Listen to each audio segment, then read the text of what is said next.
हर सफलता की कहानी तालियों से शुरू नहीं होती। कुछ कहानियां शुरू होती हैं मजबूरियों से और एक ऐसे सवाल से, क्या मैं इस सोसाइटी के लिए कुछ बदल सकती हूँ। ये कहानी है एक ऐसी लड़की की जिसने मुश्किल हालातों में पढ़ाई जारी रखी, आर्किटेक्चर की डिग्री हासिल की और सालों तक नौकरी करके इमारतें बनाई। पर एक दिन उसे लगा सिर्फ शीशे और सीमेंट से ज्यादा जरूरी है इंसानों के फ्यूचर को शेप करना। और इसी सोच से शुरू हुआ उन्मुक्त, एक पहल जो शिक्षा के जरिए समाज को बदलने का हौसला रखती है। तो जो आपका इंट्रो है वो मैं इस तरीके से दूंगा कि एक आर्किटेक्ट है जिन्होंने अपने पढ़ाई जो है वो आर्किटेक्ट में पूरी की, और पढ़ाई पूरी करने के बाद बिल्डिंग्स, फ्लैट्स एंड ऑल्स को आर्किटेक्चर देने और डिज़ाइन करने से अच्छा उन्होंने बच्चों के फ्यूचर को डिज़ाइन करना चूज़ किया अपने लाइफ में। And this is what you have founded उन्मुक्त। श्वेता, मैं ज़्यादातर जो लैंग्वेज अपना यूज़ करूँगा वो हिंदी में करूँगा क्योंकि हमारे जो ऑडियंस है वो हिंदी हैं, हिंदी स्पीकिंग है। यस। तो मुझे आप अपने अर्ली लाइफ के बारे में बताओ। उन्मुक्त से पहले हम आपके श्वेताज अर्ली लाइफ के बारे में जानना चाहेंगे।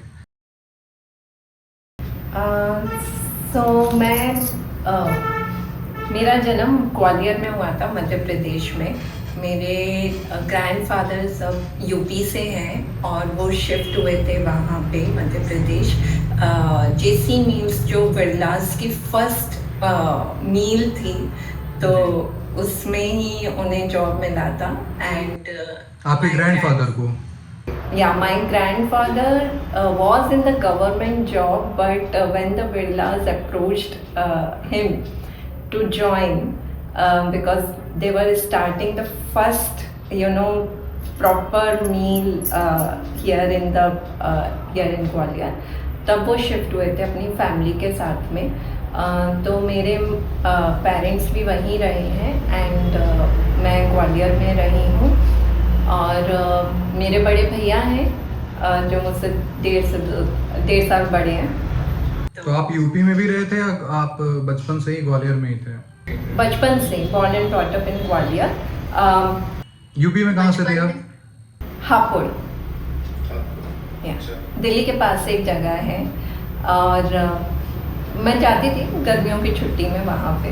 ओके, हापुड़ में। हाँ, आज भी आपकी फैमिली ग्वालियर में ही रहती है? या मेरे ग्रैंड पेरेंट्स सब लोग ग्वालियर में रहते हैं, और हम लोग फिर बट मेरे जितने भी रिलेटिव्स हैं वो लोग सब हापुड़, दिल्ली, यही सब इलाकों में रहते हैं। ओके, सो आप अपने एजुकेशन के बारे में हमारे ऑडियंस को बताइए। हमारी बात तो पहले हो चुकी है, लेकिन मैं चाहूँगा कि आप अपने एजुकेशन के बारे में कुछ बताइए। एजुकेशन वही, जैसे हर एक पेरेंट्स का सपना रहता है कि अच्छे स्कूल में बच्चे पढ़ें, तो हम लोगों को एक प्राइवेट स्कूल में एडमिशन करा दिया था। अप्स एंड डाउन्स के साथ चलती रही थी। मैं काफ़ी ज़्यादा पढ़ाकू थी बचपन से, तो पढ़ाई पे फोकस रहता था मेरा। एंड हाँ, कुछ फैमिली कंस्ट्रेंट्स भी आए थे, तो जिस वजह से पढ़ाई में भी फर्क उसका असर आया था। आप बताना चाहोगे किस तरीके का कुछ? इज इट फाइनेंशियल और मेंटली और किसी लोकेशन के वजह से? जी, आई थिंक मेंटली तो अमृत सभी को ही आता है। जिस तरीके का हमारा एजुकेशन सिस्टम है, मुझे लगता है हर एक बच्चा एक मेंटल प्रेशर से जाता है। बट मुझे ये याद है कि हमारी जैसे कॉलोनी सॉर्ट ऑफ थी जहाँ हम लोग रहते थे, और वहाँ पे सब बच्चे अच्छे कॉन्वेंट स्कूल में जा रहे थे और हम लोग एक छोटे प्राइवेट स्कूल में जा रहे थे। तो मुझे हमेशा वहीं से एक डिफरेंस पता चलना चालू हो गया था, और उनकी दोस्ती ज़्यादा गहरी हो गई थी और हम लोग थोड़े से आइसोलेट होने लगे थे। एंड फिर उसके बाद ग्रेड 7 में आते आते मेरे फादर जहाँ काम करते थे तो वो कंपनी बंद हो गई all of a sudden. And then उन्होंने अपना काम चालू कर। Your father is associated with Birla और योर ग्रैंडफादर? दोनों ने ही वहाँ पे काम Okay. किया है। तो पहले मेरे ग्रैंडफादर ने काम किया जेसी मिल्स में, फिर मेरे फादर ने काम किया, फिर वहाँ वो बंद हुई फैक्ट्री, तो फिर उन्होंने दिल्ली में जाके एक पार्टनरशिप में खुद अपनी फैक्ट्री स्टार्ट की थी, जो कि काफ़ी अच्छा प्रॉफिट करने लगी। किस चीज़ की मतलब, फैक्ट्री थी वो?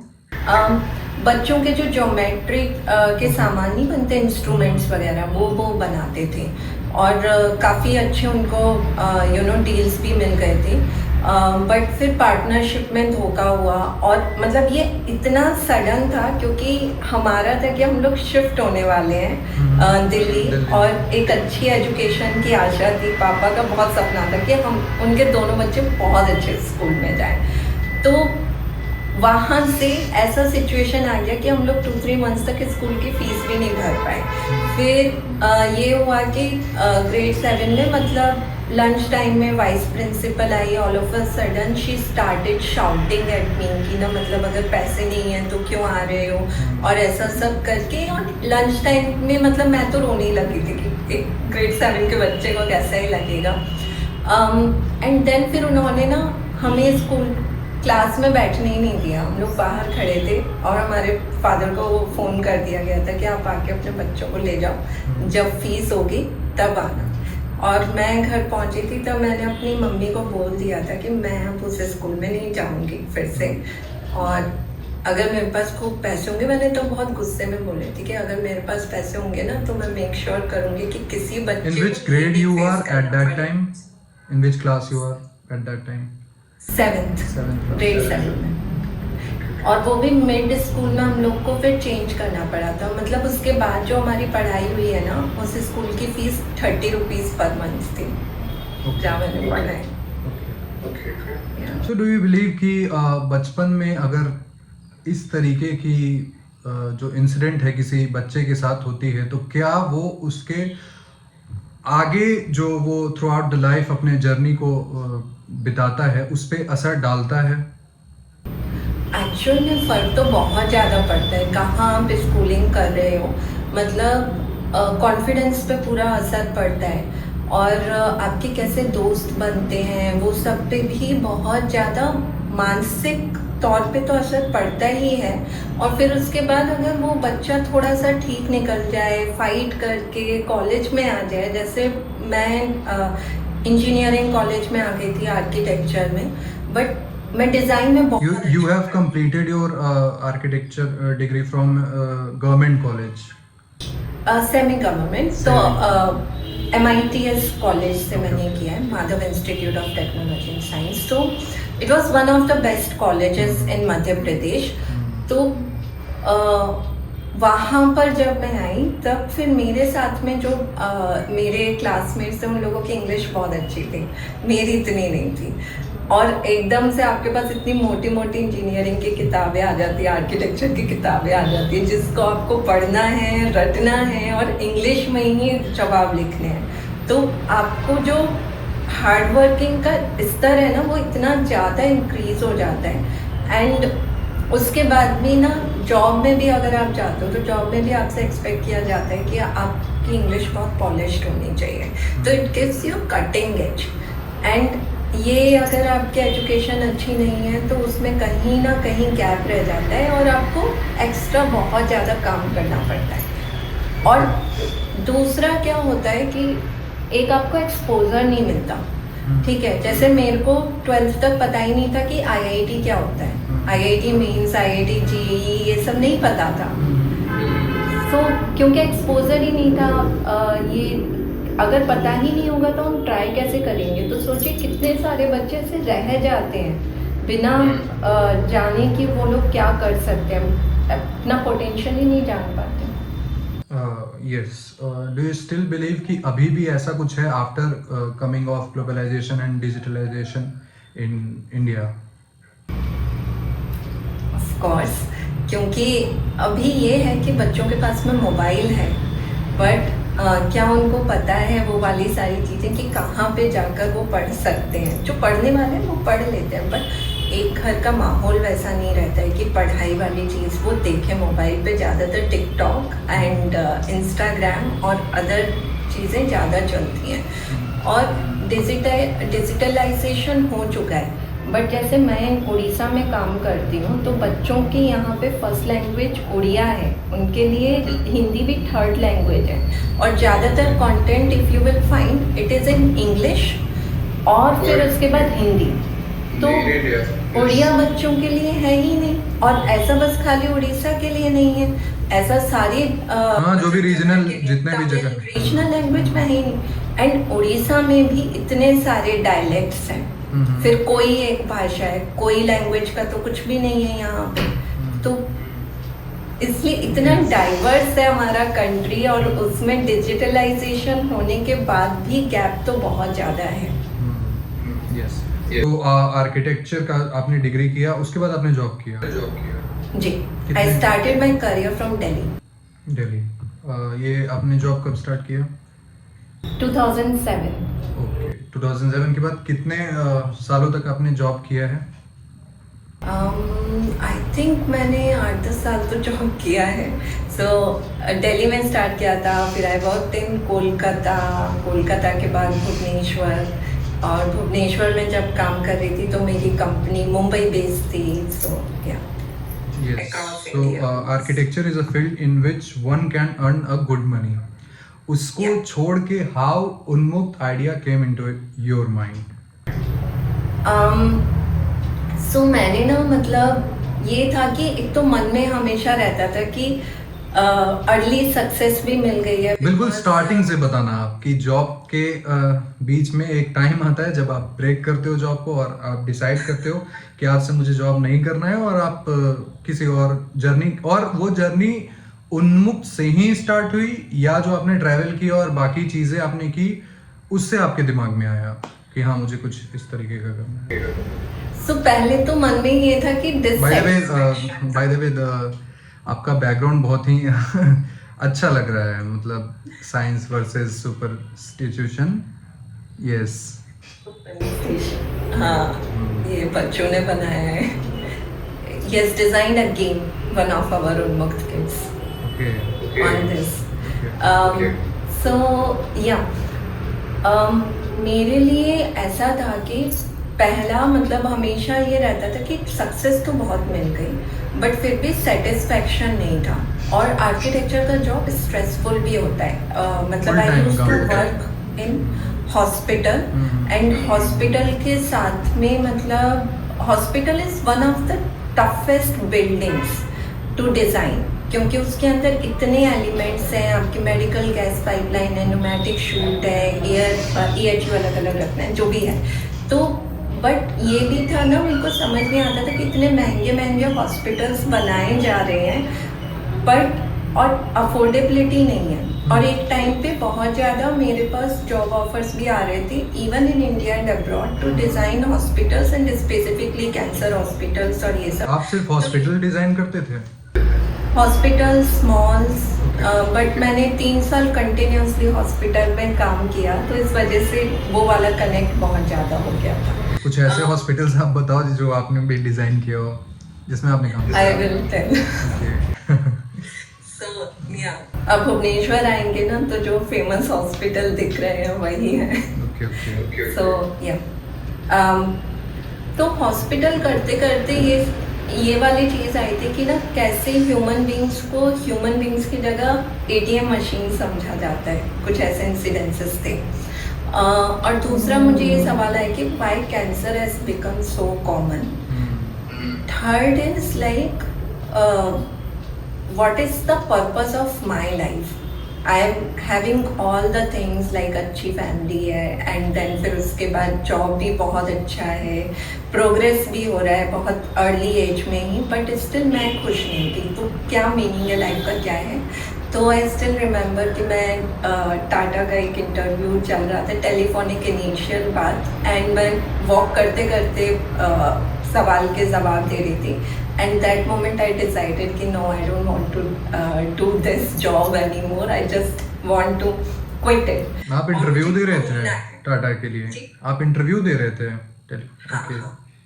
तो इनिशियल स्टेज पे था बहुत। Okay.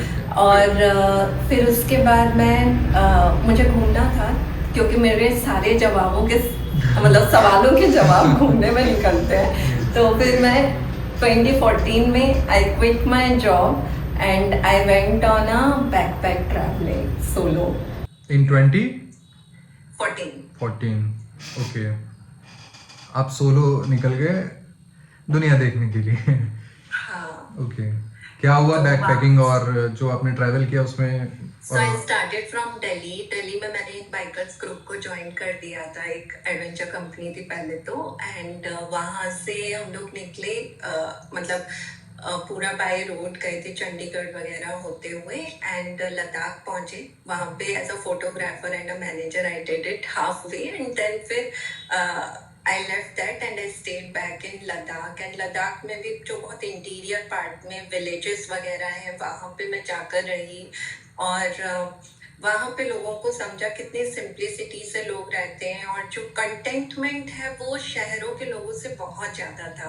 और फिर वहाँ से घूमते घूमते I went to Uttarakhand, Himachal, ये वाली सारी जगह करते हुए उत्तर प्रदेश आ गए थे। उत्तर प्रदेश से फिर गोरखपुर साइड और ये सब करते हुए नेपाल वगैरह। For how long you have traveled?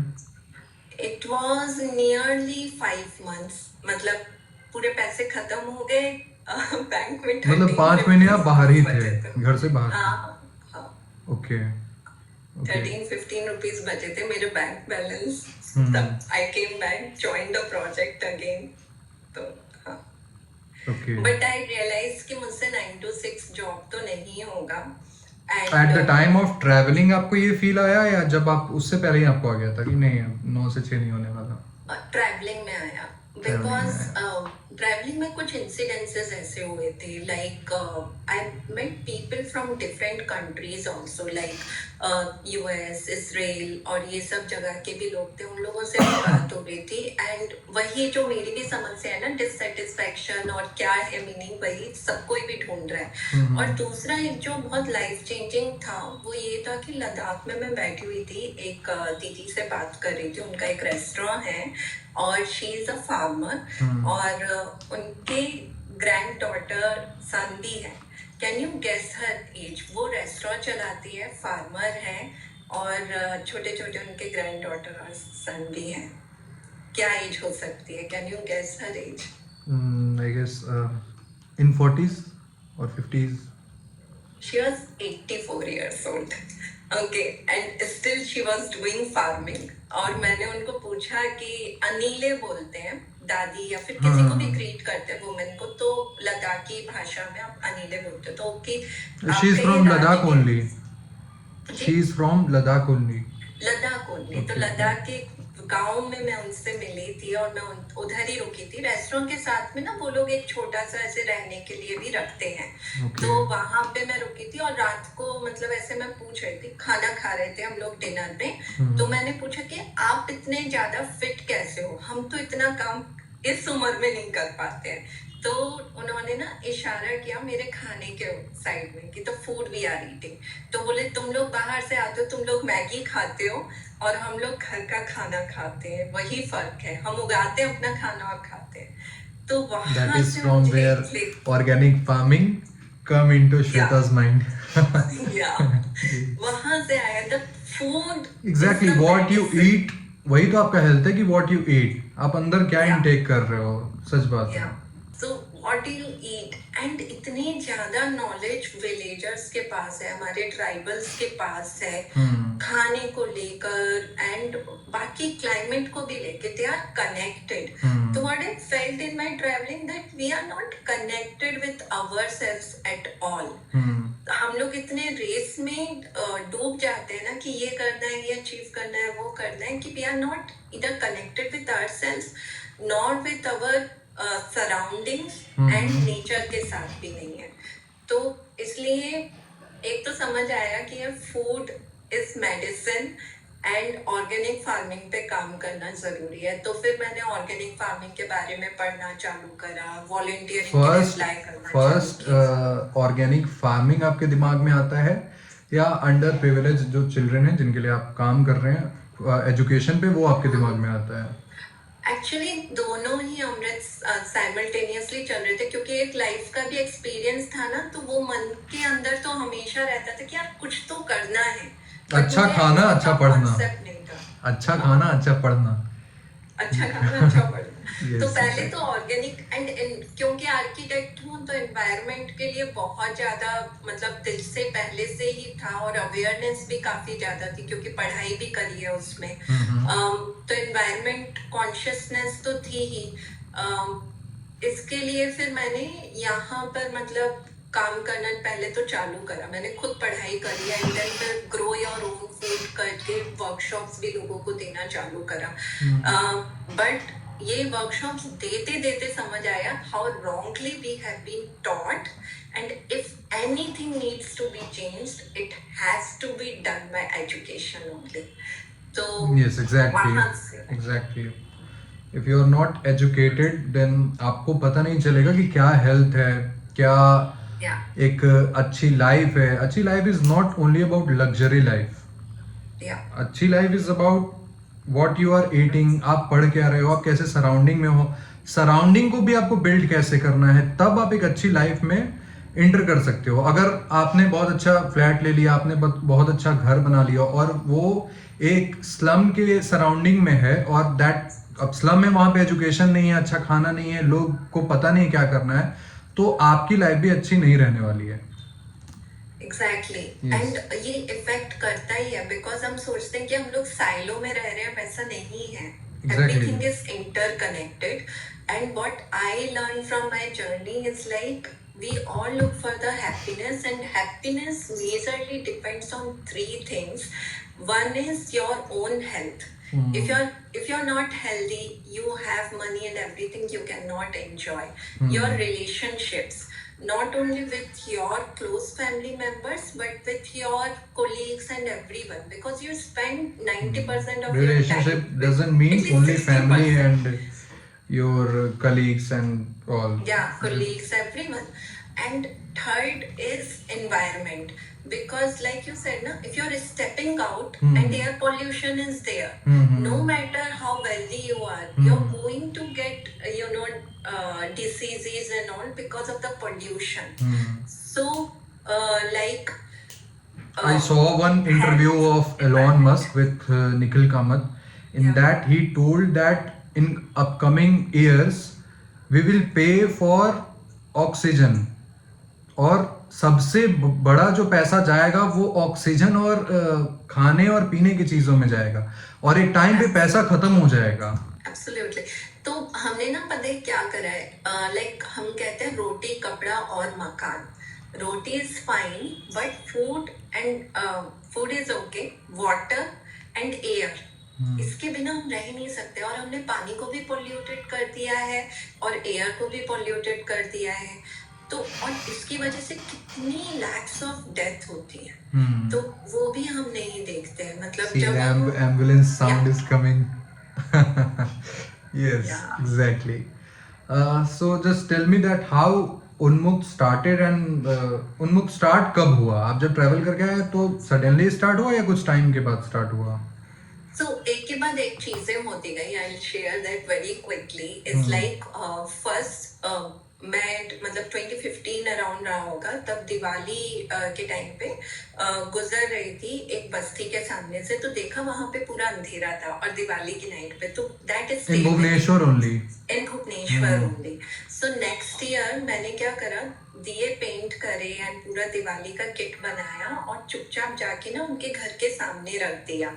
फिर उधर से क्या ना वो लोग मतलब देख लिए होंगे, जब मैं वापस आ रही थी तो एक बच्चे ने मेरे को एकदम देखा और बोला कि दीदी दीदी ये दीदी हैं जो दे रही हैं दिए, इनसे ले लो। And I felt so embarrassed क्योंकि मेरे पास पैकेट्स खत्म हो गए थे। मैंने कहा मैं क्या करूँगी, और इतने सारे बच्चे थे, 15-20 बच्चों ने घेर लिया। तो फिर मैंने कहा, और मुझे उड़िया भी नहीं आती थी, और that was like my first interaction with community kids. ठीक है, तो मैंने बोला मेरे पास नहीं है, इशारे में।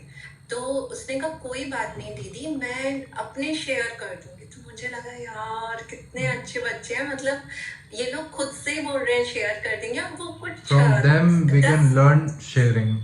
या 10 साल की बच्ची थी। तो मैंने फिर सोचा कि यहाँ पे कुछ और भी करना चाहिए, तो न्यू ईयर आ रहा था, तो न्यू ईयर पे हमने पेंटिंग कंपटीशन ऐसा सब कराया।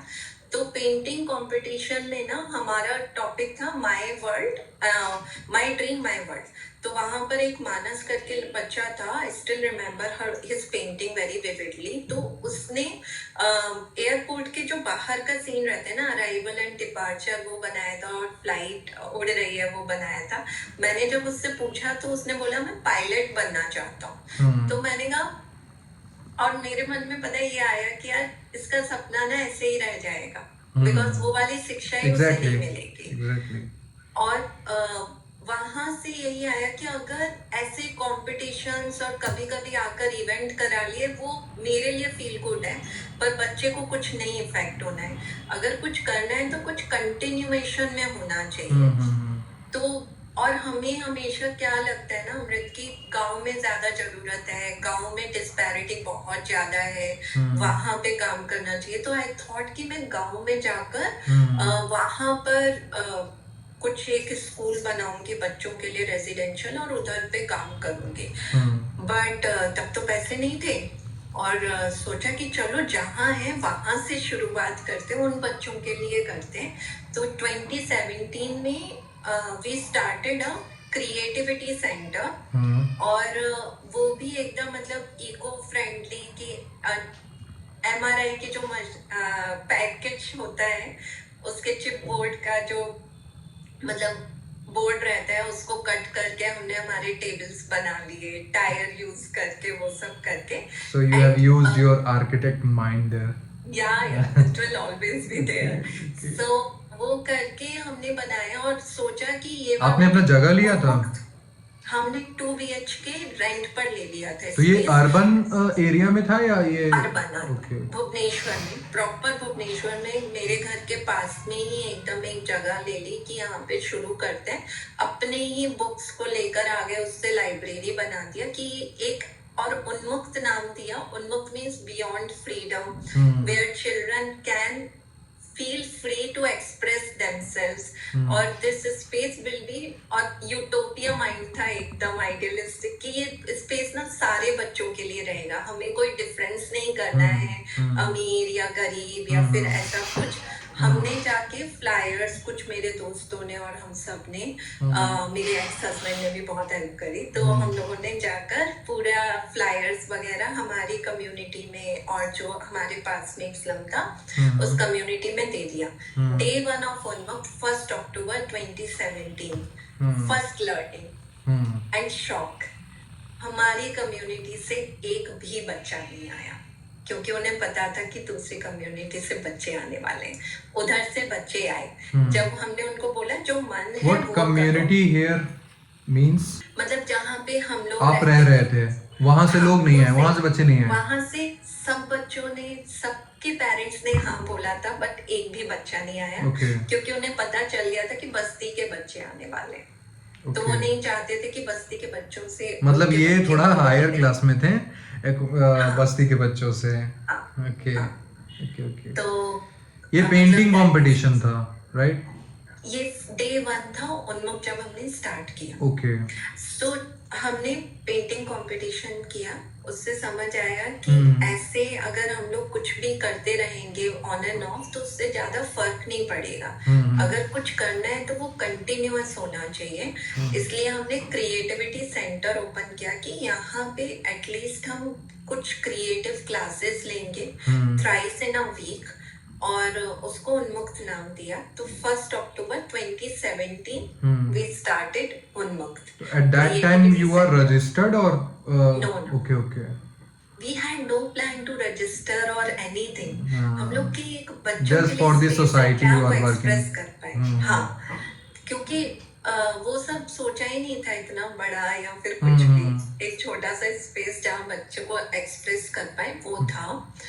और वो रख के ना, मतलब Day 1 पहला शौक कि हमारे जो एरिया था वहाँ से कोई बच्चा नहीं आया, क्योंकि बस्ती के बस्ती के बच्चे बच्चे आ हैं। रहे और हैं। जब वो आ गए एंड मैंने बोला कि जो मन है वो करो, यहाँ पे सामान रखा हुआ है, तो बोले नहीं नहीं आप बताओ क्या करना है। फिर मैंने इनसे मजाक में पूछा कि अच्छा तुम्हारा ड्रीम क्या है, क्या बनना चाहते हो, तो बच्चे एकदम एब्सेंट माइंडेड थे।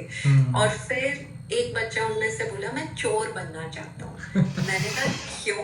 अब वो 10 साल का था। तो बोलते हैं कि कमाने, खाना खाने के लिए कमाने की क्या जरूरत है, जब भूख लगेगी चुरा के खाना। सो आई सेड नथिंग कि ये अच्छा है या बुरा है, बट हमने सुना उसको। तो और एक उस बच्चा बच्चे बोला की कि जर्नी आपके पास फिर रेगुलर बेसिस पे रही, क्या चेंजेस फिर आए उसके उसमें? बाद सेम बच्चे कोविड के टाइम पे अपने घर से बच्चों को पढ़ा रहे थे, और ये लोग क्लास 5th 6th में आ गए थे। और जब सेकेंड वेव था ना, तब मैंने उनको पूछा कि मुझे पता चला कहीं से कि उनको घर में खाने के लिए भी नहीं था, मतलब चावल और नमक के पानी पे वो लोग रह रहे थे। एंड जब मैंने उनको बोला कि तुमने मुझे बताया क्यों नहीं, मतलब we could have done something, तो वो बोलते हैं कि दीदी उन्मुक्त हमें शिक्षा देता है ना, बाकी तो हम सब कर लेंगे। Okay. That is the resilience and leadership we built. So when you get registered as an 2018. NGO, 18. 2018, after 1 year, Yeah. almost 1 year, 2018 में आप रजिस्टर्ड हो गए थे। जी। ओके, तो उन्मुक्त से कौन कौन से लोग हैं जो आपके साथ एसोसिएटेड हैं, जो आपके साथ हमेशा खड़े रहे हैं? So पहले तो साबरमती दी, she is an environmentalist, she is a Padmashri also, मेरी साबरमती। मेंटर रही हैं। Okay. ये ऑर्गेनिक फार्मिंग में। तो जब मैंने स्टार्ट किया तो सबसे पहले मैं एज अ उन्हें ही बोली कि आप ट्रस्टी बनिए। और सुप्रभा है, वो शुरू से है, शी इज अ डेंटिस्ट, और वो एज अ वॉलंटियर ज्वाइन करी थी हमें to teach dance to our children. She is one of our trustees. अभी वो हमारे साथ एज ऑपरेशंस हेड भी काम करती हैं। तो वो ऑन वॉलंटियर बेसिस और ऑन रेगुलर बेसिस? अभी रेगुलर हो गई है, पिछले 1.5 साल से शी इज रेगुलर। ओके। और भी बहुत सारे लोग, आपने बताया था कि आपके एक्स हस्बैंड ने भी बहुत मदद किया है इसमें। जी जी जी। सो वी को founded it. Now is like he is in the mentor role now, Okay. and he is still supporting us. Okay. Yeah. So architect का जो फील्ड है उसके साथ उन्मुक्त को कंटिन्यू करना मुश्किल हो रहा था, क्योंकि आप वहाँ से क्योंकि किसी भी व्यवस्था को चलाने के लिए हमें फंड की ज़रूरत होती है, और उन्मुक्त को भी चलाने के लिए आपको फंड की ज़रूरत होगी। तो कभी आपने ऐसा नहीं सोचा कि इसके साथ मतलब किया जा सकता है उन्मुक्त को भी? एक्चुअली इनिशियल 4 years वैसा ही था, मतलब I used to do my consultancy and then फिर उन्मुक्त को सपोर्ट कर रही थी उस टाइप से।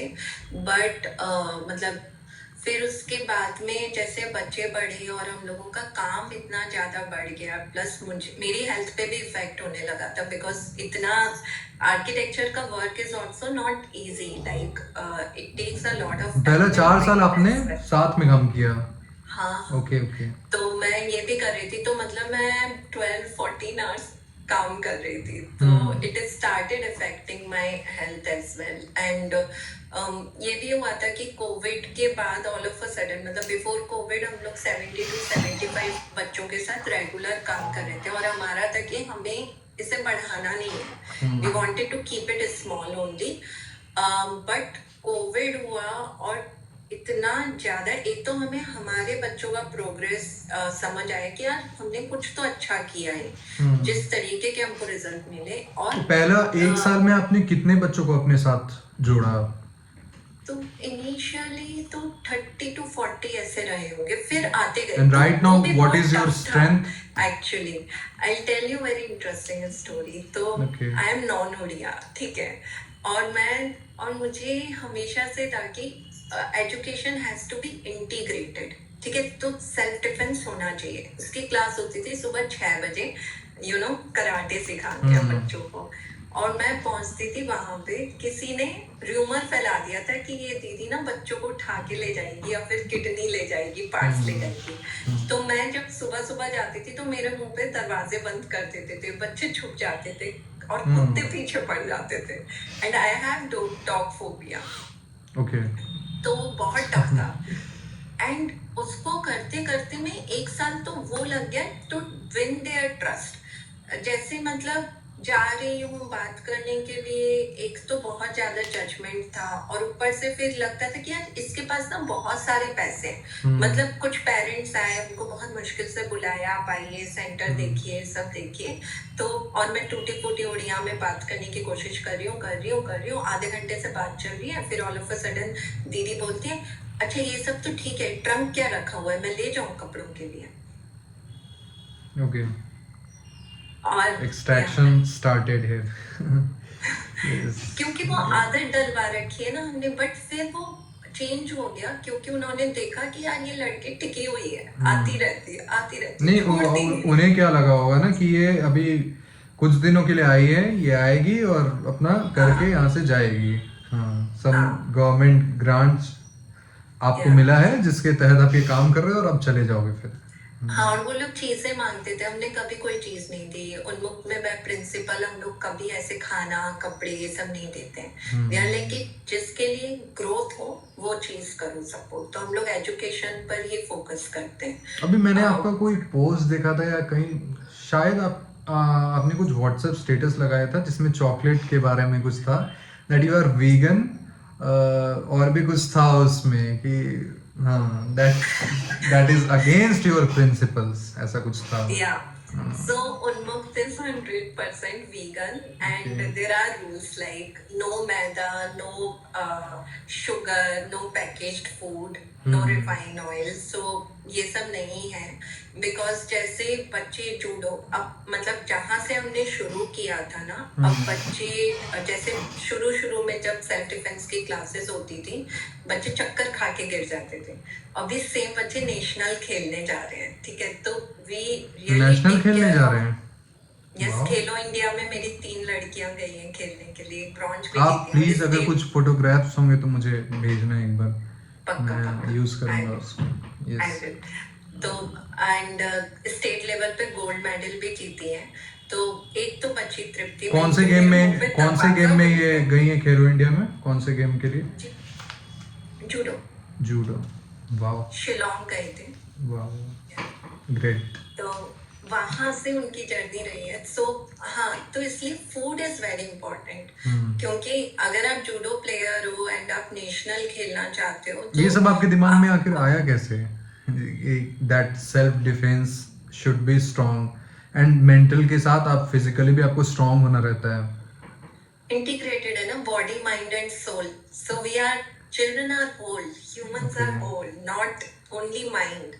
तो बॉडी माइंड एंड सोल पे होना चाहिए। एंड बचपन के मेरे खुद के भी एक्सपीरियंसेस रहे हैं, इसकी वजह से मुझे लगता था कि हर लड़की को सेल्फ डिफेंस आना चाहिए और हर लड़की आपने को भी सीखा होगा, आपने भी सीखा होगा फिर? हाँ, अच्छे से। मुझे भी सिखाना मैंने कभी। इंडिया ट्रैवल किया है यार, तो बिना उसके तो होता नहीं था। मतलब मैं पेपर कटर 2 अपने पास रखती थी, एक अपने सॉक्स में। कभी ऐसा प्रॉब्लम हुआ आपने 5 महीने तक मतलब बाहर में गुजारा अकेले? People were really so good. उन्होंने हरियाणा वगैरह भी ट्रैवल किया है। आप ये मेंशन करते हो, ये कंट्रोवर्शियल लगता है कि हरियाणा वगैरह भी मैंने किया है। Okay. नहीं, but I'm saying people were very respectful and welcoming there as well, क्योंकि हम लोग काफी सुनते हैं ना उसके बारे में। So do you get your family support and your ex-husband support in running उन्मुक्त एंड रनिंग योर आइडिया? आप जितनी चीजें करते हो, मतलब वो ये आपको नहीं बोलते हैं कि अपने लिए भी कुछ सोचो? ये तो आता ही है, पेरेंट्स हैं, दैट इज नेचुरल कि वो बोलते हैं अपने लिए भी कुछ सोचो। बट या दे आर सपोर्टिव। मतलब मेरे, I am very lucky to have the parents like them, because इतना सारा अप्स एंड डाउन से मैं गई हूँ। एंड अब मतलब करीब 1 साल से ज्यादा हो गया होगा मैं अपने घर नहीं गई हूँ, क्योंकि ट्रेन से 36 घंटे लगते हैं, flight tickets are too costly. So and they have that patience कि उन्हें पता है कि मैं ये काम कर रही हूँ, अच्छा काम कर रही हूँ, तो they are very supportive in that way. Okay, so are you getting any help from government side, क्योंकि बहुत सारे ऐसे योजना हैं जिसके तहत आपको फंड्स ग्रांट्स होते हैं गवर्नमेंट के साइड से। मैंने कुछ कुछ देखा भी यहाँ पे, जैसे समग्र शिक्षा, NCLP, जिसमें 10 lakhs to 1.5 करोड़ जो सरकार है वो आपको देती है। तो कुछ ऐसा हेल्प अब तक उन लोग के पास पहुंचा है? नहीं, हमने एक्चुअली रीच भी नहीं करा है ना, वो साइड एक्सप्लोर किया है हम। मतलब ये है कि उन लोग जिस तरीके से काम करता है, we want to keep it like free. Of course हम गवर्नमेंट के साथ काम करना चाहते हैं, ये मेरा खुद का ही कह सकते हैं कि माइंड लिमिटेशन है या फिर कुछ है। फ्यूचर में हो सकता है कि हम करें, अपॉर्चुनिटी आए, बट अब तक कुछ नहीं हुआ ऐसा। अभी तक हमने ना रीच किया है। So how you fund and how you used to manage things here? So individuals का हमारा सबसे ज्यादा है, तो 60% is like donation from friends, from people who trust उन्मुक्त। तो ऐसे क्राउड फंडिंग और उस तरीके से चलता है, एंड देन फिर उसके बाद CSR और इसमें आता है। ऑन एन एवरेज आपका महीने का क्या ऐसा होता है कि आपको इतने फंड्स का जरूरत है, इसके बिना नहीं चल पाएगा? हाँ, वो तो रहता है, और ये भी होता है कि मतलब जैसे हमें और लोगों को हायर करना है, तो अभी जैसे मैं 3 से 4 लोगों का काम खुद कर रही हूँ, ठीक है। सो वी नीड किस चीज में हायरिंग आपको चाहिए थे, हेल्प चाहिए थी? सो अभी जैसे हमें फैसिलिटेटर्स की हायरिंग और करनी है, because we work on quality education, so we need quality teachers to teach our children, and there the salary is demand is very high. So वो वाला आ जाता है। एंड दूसरा, we need somebody who can work on our social media also, like I was talking to you as well. It's important, It's very important, not important. It's very important. Yes. Yeah, because मुझे लगता है कि not only to reach people, also to share our knowledge as well. Because Exactly. हम लोग day in day out बच्चों के साथ काम करते हैं और बहुत इनोवेट भी करते हैं चीजें। जैसे if I talk about like we have created, we work on holistic quality education। तो हर कोई पूछता है holistic क्या है, क्योंकि संपूर्ण शिक्षा तो बहुत बड़ी चीज है। तो इसके लिए we have created a model जिसके 5 एलिमेंट्स हैं। We call it PEACE, and PEACE stands for physical, emotional, academic and creative development and environmental action। तो हमारा पूरा जो मॉडल बना है ना, इस PEACE पेडागोजी पे है, कि अगर ये 5 एलिमेंट कंप्लीट हो रहे हैं बच्चे के साथ, तो उसकी ऑलराउंड ग्रोथ हो रही है, होलिस्टिक डेवलपमेंट हो रहा है। तो अब इस टाइप की knowledge we really want to share it with others, and research person is also required, because education का जो एक हमारा है ना कि अरे बच्चों को दे दिया हमने, कुछ लाकर ड्राइंग्स दे दिए, कुछ बुक्स दे दिए, उससे हो गई, वो नहीं है।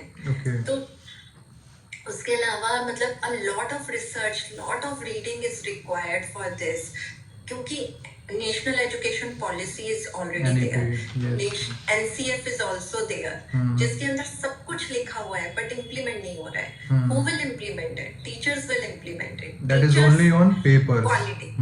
Right now that is only on papers. And वो आपको एग्जीक्यूट करना है, और वो तो टीचर्स ही एग्जीक्यूट कर सकते हैं ना। Yes. So teacher is the most important person in education. Like Just APJ Abdul Kalam said. Yeah, absolutely. And education without quality is an illusion. Exactly. Yeah.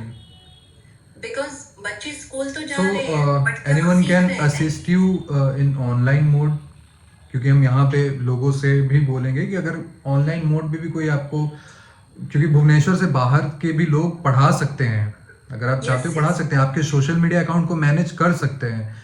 तो अगर कोई मैनेज करना चाहे तो वो आपको रीच कर सकते हैं। Of course. तो हम लोगों ने in fact during COVID online online ही बच्चों को पढ़ाया था। इनफैक्ट तब हमने क्रॉस इंडिया काम किया था, बिहार के भी एक स्कूल में हम लोगों ने बच्चों को पढ़ाया था इंग्लिश। तो ऑनलाइन में काफी वॉलंटियर्स मिल गए थे एंड हम लोग रेगुलर इंग्लिश के क्लासेस लेते थे। So your children understand English and Hindi? Yes, They understand. या Okay. तो बहुत बार मैं भी आ सकता हूँ वहाँ पे पढ़ाने के लिए उनको. बिल्कुल, you are always Okay. Welcome. Yes, this is interesting और अच्छा है.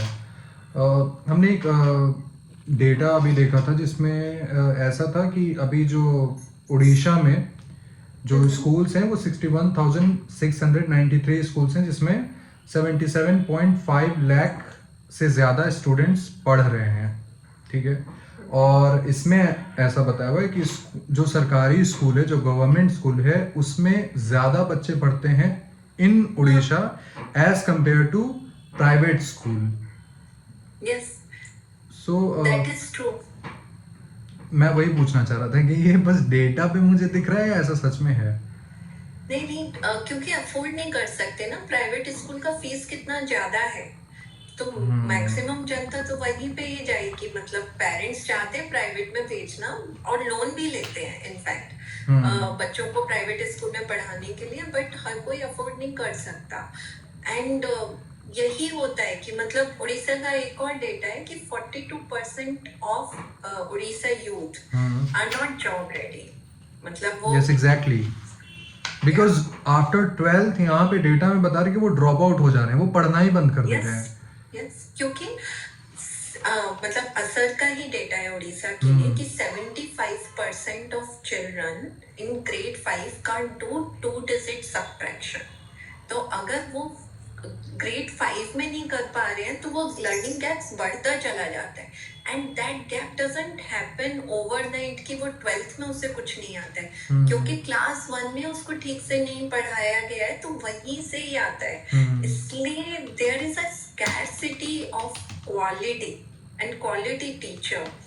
Like we get lot of people reach out to us that they don't want to donate like in cash or something, online में भी नहीं देना चाहते, but they want to donate some books or some colors or cloth or such things। but आप ना पता है infrastructure भी नहीं रहेगा, बट एक अच्छा टीचर रहेगा ना, तो पेड़ के नीचे भी वो पढ़ा लेगा।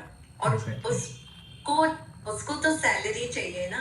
आप एक्सपेक्ट करोगे कि क्योंकि एनजीओ में काम कर रहा है वो 10,000 रुपए की सैलरी में पढ़ा दे बच्चे को अच्छा, और तो वो फिर प्राइवेट स्कूल के जैसा हो गया ना कि एक टीचर है जो सैलरी ले रहा है और आके पढ़ा रहा है।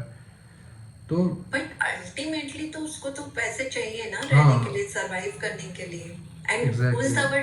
एंड हम सबकी ड्यूटी है ना, और इफेक्ट हम सबको पड़ता है। देखो मतलब डेवलप नेशन में हर एक कोई वॉलंटियरिंग को मानता है। मतलब I was reading in one of the books on non profit only, so वहाँ पे मेंशन था कि जब सीईओ अच्छा नहीं करता है परफॉर्म, तो वो ब्रेक लेता है and that person works in NGO to learn the leadership। ये बाहर का कल्चर है ऐसा, ये बाहर का कल्चर है। and they pay really well also the people who are working full time, because ground work आप कर रहे हो ना, बस खाली पढ़ा नहीं रहे हो, उसके अलावा आप जाके उसके पेरेंट्स से मिल रहे हो, कन्विंस कर रहे हो, बच्चों के घर में डोमेस्टिक वायलेंस चल रहा है वहां से बचा रहे हो। मैं खुद बताती हूँ, मैं रात को कई बार 11 बजे पुलिस स्टेशन में बैठी होती हूँ केस रिजॉल्व करने के लिए। काम मैं शिक्षा पे कर रही हूँ, ठीक है। एग्जैक्टली। तो इतनी सारी चीजें और ऑलरेडी, क्योंकि आप सोसाइटी में रह रहे हो ना, तो आपको उसके सारे कॉन्सिक्वेंसेस देखने हैं। और आप ये नहीं कि आप बस क्योंकि अगर उसके घर पे अगर इफेक्ट होगा, डोमेस्टिक वायलेंस देखेगा, अलग अलग चीजें वो देखेगा, तो वो फिर आपके पास आके पढ़ाई थोड़ी कर सकता है। उसका मेंटल स्टेट ही अच्छा नहीं है, वो पढ़ कैसे सकता है। और ऐसे इंसिडेंसेस होते हैं। मतलब 2 incidences I will share which should me as well.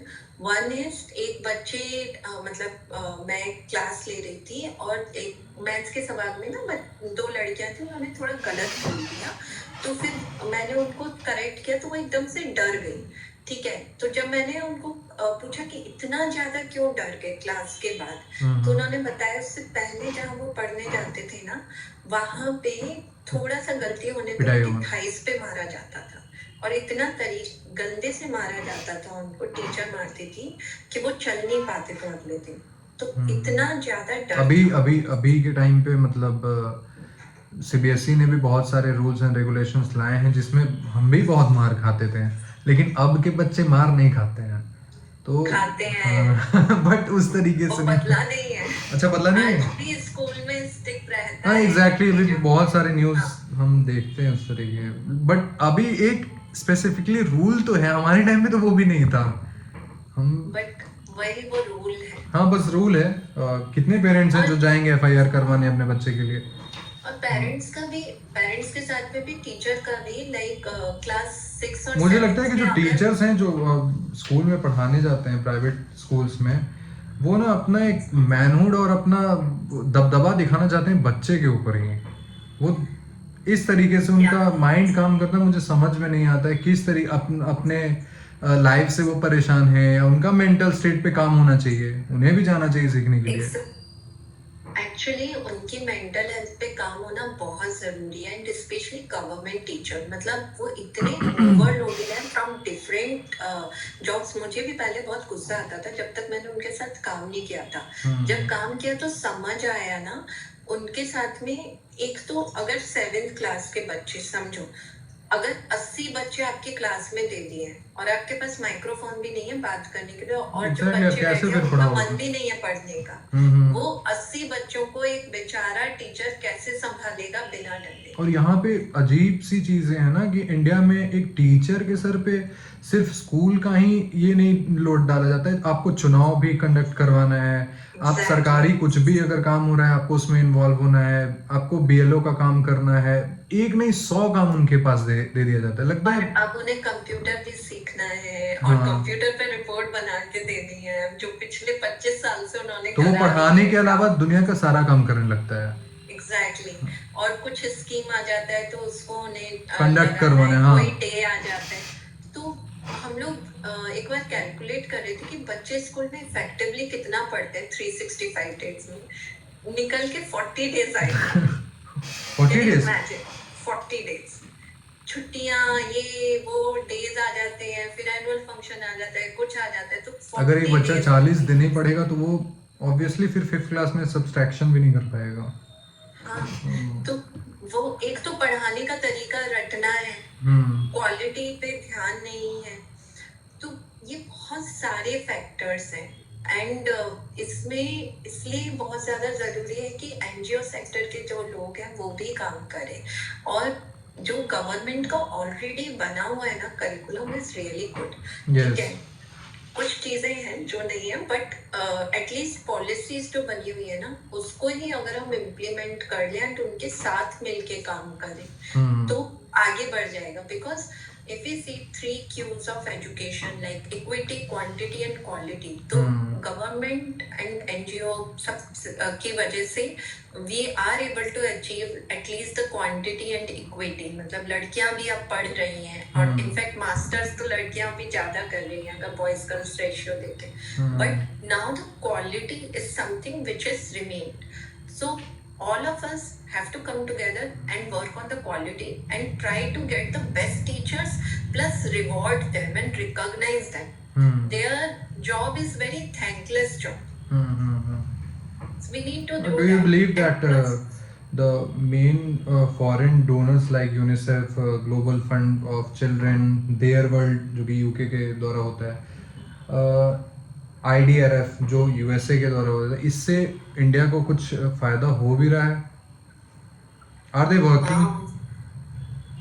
सो मुझे ग्लोबल फंड्स का उतना ये नहीं है, बट आई थिंक जो एनजीओस काम कर रहे हैं उससे हो तो रहा है काम, मतलब काफी जितना आप क्वालिटी में देखते हो, because population and this problem is very complex. तो ऐसा नहीं है कि ये ओवरनाइट चेंज हो जाएगी, but yes a lot of work is happening, a lot of NGOs are doing good job in it. एक जो चीज है हमें ये वाली चीज देखनी है कि जो हम काम कर रहे हैं उसका इम्पैक्ट सही में हो रहा है कि नहीं हो रहा है। अगर हम कोई इवेंट कर रहे हैं तो उससे कोई बच्चा लर्न कर रहा है या नहीं कर रहा है, उसका आउटकम कुछ Suppose निकल रहा है नहीं निकल रहा है। outcome exactly. Exactly. So like 2 दिन पहले ही मेरी एक बार स्टूडेंट बोल रही थी रिंकी की दीदी गवर्नमेंट इतना ज्यादा ये मैराथन और ये सब में पैसे खर्च करती है, टी शर्ट्स वगैरह लेकर आती है, काश होता कि हमारे जूडो हॉल के लिए वो अच्छे मैट्स और ये सब इक्विपमेंट्स लेकर आ जाते, हमारा तो ऐसे ही पड़ा हुआ है। सही यू नो बात है। एक बच्चा ये चीज उसका को दिमाग भी समझ इतना पा रहा है, कैलकुलेट कर ले रहा है। हाँ समझ पा रहे हैं कि पैसा कहाँ यूज होना चाहिए, हम्म। बट वो होता नहीं है। अभी कितने बच्चे आपके साथ एसोसिएटेड हैं? हमारे साथ 350। 350। तो आप उनके प्राइमरी एजुकेशन से लेके सेकेंडरी एजुकेशन तक के साथ में रहते हो? हाँ हम लोग यू गेट देम एनरोल्ड? या शुरू हम लोग प्राइमरी से करते हैं एंड देन फिर उसके बाद वो लोग जैसे जैसे आगे बढ़ते हैं तो हम लोग साथ में रहते हैं। तो एक्चुअली हमारे 2 मॉडल्स हैं Amrit, one is after school and then in school. तो इन स्कूल में हम लोग फोकस बस खाली प्राइमरी पे करते हैं, ग्रेड 1 to 5 एंड फिर उसके बाद जो आफ्टर स्कूल आते हैं, आफ्टर स्कूल बच्चे भी शुरू करते हैं ग्रेड 1 to 5 एंड उसके आगे जैसे वो जाते हैं वो लोग कंटिन्यू उन्मुक्त के साथ करते हैं। Why this is after school? So we मुझे लगा कि started after from school is basically related to any skill development और anything like that. Learning gaps भी तो बहुत ज्यादा है। हाँ। सो अगर ग्रेड 5 को सब्ट्रैक्शन नहीं आ रहा है या फिर ग्रेड 8 को सब्ट्रैक्शन नहीं आ रहा है तो आपको काम तो शुरू से करना पड़ेगा एंड स्कूल के अलावा भी उनको टाइम देना होगा, तब जाके वो लर्निंग गैप ब्रिज होगा। एग्जैक्टली। या ये एक और स्टोरी मेरे को बताना था आपको। सो इट्स लाइक एक मैं मैथ्स की क्लास ले रही थी, क्लास 8 की। This was just after Covid and एक बच्चा ऑल ऑफ अ सडन ही started rolling on the floor and then फिर आफ्टर क्लास बच्चों ने मुझे बोला कि दीदी इसको मना कर दो आने को, ये सही बच्चा नहीं है, ये ना कुछ तो ड्रग्स वगैरह लेता है तो ऐसा है। बट स्टिल मैंने कहा उन्मुक्त तो सब बच्चों के लिए ओपन है तो उसके लिए भी रहेगा एंड वो आता था बैठता था कुछ नहीं करता था। फिर उसके बाद ना मैंने उसको How old is he? थोड़ा सा जी How old is he? He was in class 8 Okay. तो Okay. हाँ 13-14 ईयर्स ओल्ड, ठीक है। और वो बोलता भी ज्यादा नहीं था क्योंकि बहुत ज्यादा नशा करने की वजह से उसकी आवाज भी थोड़ी अजीब हो गई थी। और फिर उसके बाद ना मैंने एक दिन उसे क्लास के बाद रोका और बोला कि ठीक है हम लोग थोड़े से सवाल करेंगे। मैंने पहले क्लास 6 के दिए, वो नहीं कर पाया। फिर मैंने उसे सिंपल एडिशन एंड सब्ट्रैक्शन दिए, वो भी वो नहीं कर पाया 2 डिजिट के। मैंने 1 डिजिट का दिया एंड मेरे पास जो ऑब्जेक्ट्स थे पेन्स वगैरह उसके साथ क्या कि तुम शॉपकीपर हो, तुम्हारे पास 10 पेन है, मैंने 2 ले लिए तो तुम्हारे पास कितने आए, ठीक है। And he was able to get the addition and subtraction so quickly और उसकी आंखों में आंसू थे कि मेरे को आज तक किसी ने ऐसे नहीं बताया एंड वो रेगुलर रहा। फिर उसके बाद थोड़े दिन बाद वो फिर एक और बच्चे को अपने साथ लेकर आया और बोलता है कि दीदी आप ऐसे ना जादू कर दो इस पे भी जो आप करते हो। या और अनफॉर्चुनेटली उसके पेरेंट्स ने फिर उस बच्चे को गांव भेज दिया वापस। He couldn't continue with us but जितना भी वो 3-4 महीने रहा तो बहुत चेंज आया उसमें। तो बच्चे कर सकते हैं, जस्ट सिखाने का तरीका उनके तरीके वाला होना चाहिए। एग्जैक्टली। मैं वाइंड अप करना चाहूँगा क्योंकि 1 घंटे के करीब में होने वाला है और मैं चाहूँगा कि फिर से हम एक कंडक्ट करेंगे इंटरव्यू के साथ ही। इसमें जैसे जिस तरीके से भी कैजुअली बहुत सारे ऐसे क्वेश्चंस हैं जो मेरे यहाँ पे मिस हो रही है बस टाइमिंग की वजह से, तो उसको भी मैं क्लियर करूँगा। और साथ ही साथ मैं यहाँ पे स्क्रीन पे आपके फाउंडेशन के बारे में जो डिटेल है वो दे दूँगा कि जो लोग आपको वॉलंटियर करना चाहेंगे ऑनलाइन बेसिस पे वो आपको कर पाएँ। So Shweta, thank you very much for coming on our channel और थैंक यू सो मच। बताने के लिए बहुत सारी चीज़ें मुझे भी सीखने के लिए मिली कि किस तरीके से हाउ लाइफ वर्क्स। और एक क्वेश्चन था मेरे पास, हाँ हाँ। Just tell me that how you see your self 70s में, जब आप 70 साल के हो जाओगे, 60 साल के हो जाओगे, तो how you see your self in 70s and how you see Unmukt after 5 years और 10 years।